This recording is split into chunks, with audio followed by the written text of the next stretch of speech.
So hi guys, Mm, this is Uttam Prasad Pokhrel from RCM Polytechnics.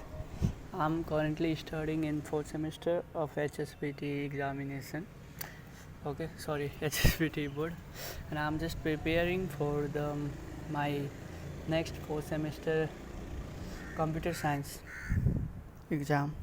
So I'm a student of computer science in RCM Polytechnics in fourth semester. So I have got some notes for the all subject, and I hope I'll upload all the notes of my all subject of computer science fourth sem. So at first I'm going to upload my notes for the chapter number 1 of क्या था program structure using C. The subject is program structure using C, and I'm going to tell you about the first chapter. And the first chapter is this fundamental notation, and the syllabus according to HSPT is this: problem solving concept, top down and bottom down design, structured programming. Second one is the concept of data types, variable and constant, concept pointed variable and constant.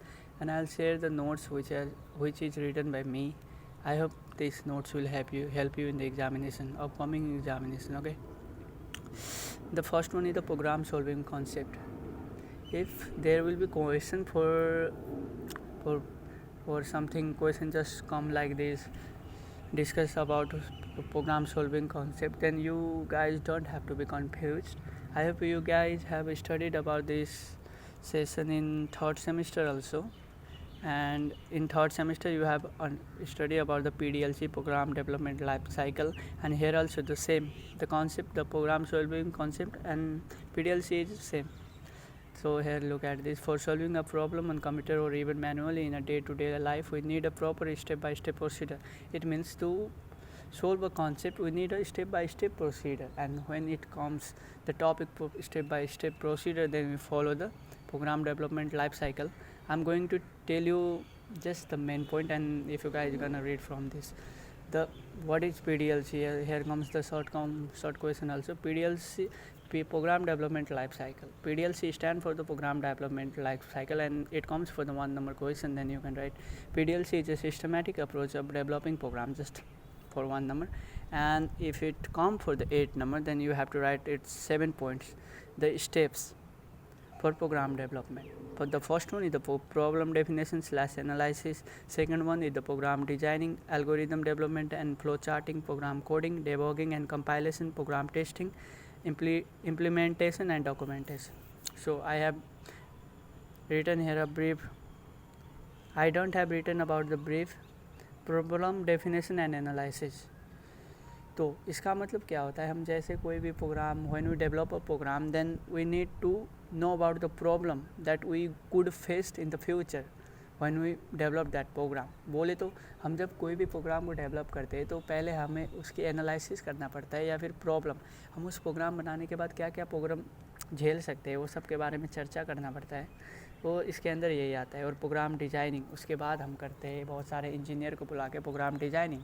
ठीक है, इसमें एक एक line लिख देना, मैंने बस point two point लिखा हुआ है.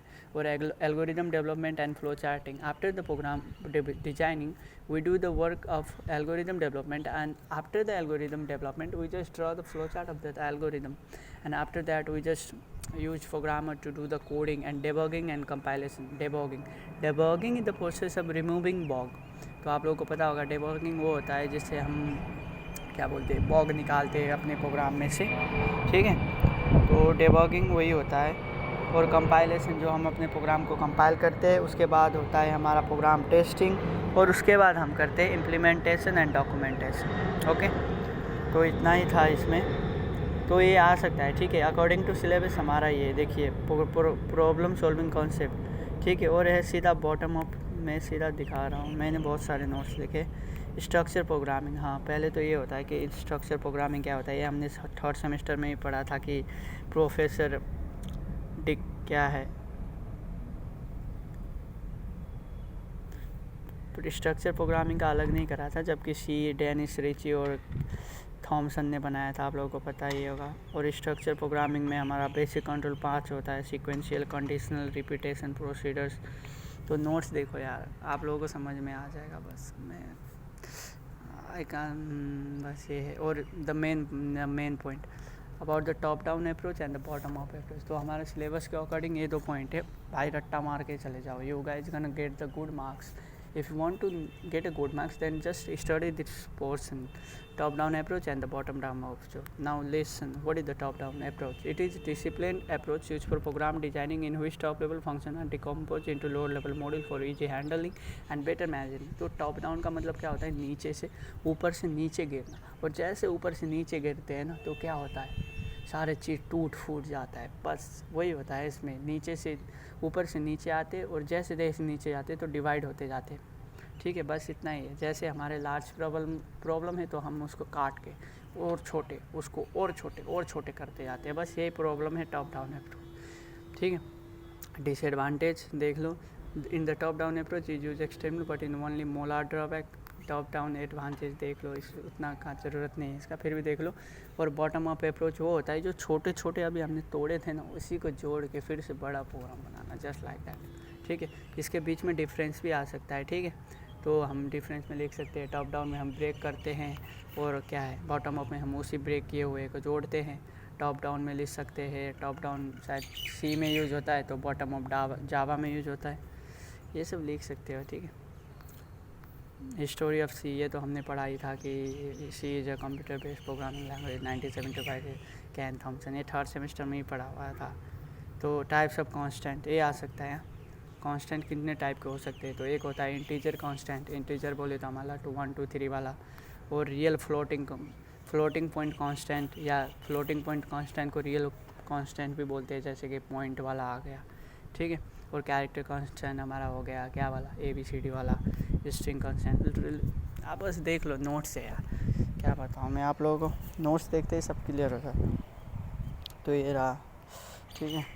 और आइडेंटिफायर, जैसे हमें पता है आइडेंटिफायर क्या होता है, identifier are names given to various program element like variable, arrays, function, ये सब है, ठीक है। और कीवर्ड पता ही होगा, जो पहले से डिफाइंड होता है कंप्यूटर में हमारा सी के अंदर।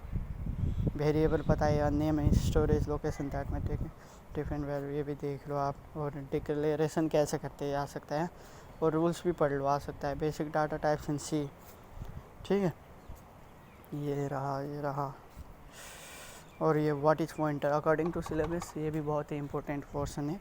व्हाट इज़ पॉइंटर्स मेन में बता तो मैं पढ़ा नहीं सकता उतने अच्छे से, क्योंकि आप लोगों के पास टीचर भी होंगे। I have just written notes like me, तो मैं वही डाल रहा हूँ बस। नोट्स देख लो यार, ठीक है। अच्छा लगा तो लाइक कर दो, सब्सक्राइब कर दो चैनल को। इंट्रोडक्शन टू डाटा स्ट्रक्चर, हाँ, अगर आप लोगों को आता है ना डाटा स्ट्रक्चर, देखो ये सिलेबस में है तो ये बहुत ही आसान है। तो डाटा स्ट्रक्चर को क्लासीफाई करने का बहुत सारे टाइप्स है, मतलब जैसे हम linear and non linear data structure के बेस पे भी कर सकते हैं, homogeneous and non homogeneous, primitive and non primitive, static dynamic. बस सिलेबस के हिसाब से हम करते हैं डाटा स्ट्रक्चर को, प्रिमिटिव और नॉन प्रिमिटिव के हिसाब से, ठीक है। तो प्रिमिटिव देखो भाई, जैसे क्लासिफिकेशन आएगा ना, बस तुम लोग ये टेबल बना के आ जाओगे ना, मास्टर सोचेगा वाह लॉन्डे को हर टेबल याद है। देखो कितना आसान है ना, टेबल देख लो आप लोग बस। और प्रिमिटिव डाटा स्ट्रक्चर के अंदर यही जो टेबल में दिया है, ये इसको नीचे मैंने डिफाइन किया हुआ है, ठीक है। देख लो, बर्ड्स चिल्ला रहा है, देखिए आप, ठीक,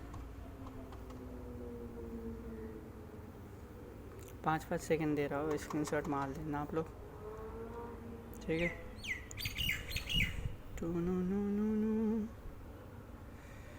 आज थोड़ा लेट हो गया इसलिए नॉइज़ पोल्यूशन हो रहा है यहाँ। तो देखो ये रहा हमारा ग्राफ, सिबलिंग वगैरह, ठीक है। और ये मेरा फाइल ऑर्गेनाइजेशन हो गया, various type operation for file circulation and editing, देख लो बस, क्या बोलते हैं उसे स्क्रीनशॉट मार लेना। और ये देखो difference between data types and data structure, जैसे difference between top down and approach बहुत ही इंपॉर्टेंट था, ये भी बहुत ही इंपॉर्टेंट है, ठीक, देख लो। और मेन होता है हमारा ऑब्जेक्टिव क्वेश्चन भाई। इस पिछले बार तो हमें 1 मार्क्स के क्वेश्चन के 2-2 मार्क्स मिल रहे थे, तो क्या पता इस बार भी वैसे ही मिल जाए। तो देखो यहाँ पे ऑब्जेक्टिव टाइप क्वेश्चन भाई कसम से पास होने का मेन फंडा ही यही होता है कि कभी भी रिसर्च 2 मार्क्स 3 मार्क्स वाली क्वेश्चन मत छोड़ो। देखो ये तो टीचर भी बता देते हैं क्लास में, वैसी बात नहीं। तो ये देख लो, ऑब्जेक्टिव टाइप क्वेश्चन इतना है, ठीक है। और वेरी शॉर्ट क्वेश्चन ये 2 या 3 नंबर में आ सकता है, देख लो। ये रहा डिफाइन स्ट्रक्चर, ठीक है, इतना ही रहा। चलो गाइस, थैंक यू। अगर आप लोगों को मेरा नोट्स अच्छा लगा हो तो लाइक कर देना और चैनल को सब्सक्राइब भी कर देना यार। मैं अभी जस्ट स्टूडेंट हूँ तो कुछ गलत भी है नोट्स में, then you guys gonna share your own notes to me, ठीक है। तो चलते हैं, मैं सारे नोट्स वीडियो डालता हूँ। अगर आपको PDF चाहिए तो मुझे व्हाट्सएप कर देना। व्हाट्सएप पे आप मैसेज कर सकते हो, मैं अपना व्हाट्सएप नंबर डाल दूँगा डिस्क्रिप्शन में। So guys, hope you guys gonna like my notes right now. Thank you. And I just want to tell कि ये SSBT जो Haryana state board of technical education है, उनके कंप्यूटर साइंस के 4th सेमेस्टर वालों के लिए नोट्स है, ठीक है। मतलब सिलेबस के अकॉर्डिंग, और कोई भी देख सकता है बस। Thank you. एस द UP Pokhran. Bye bye guys.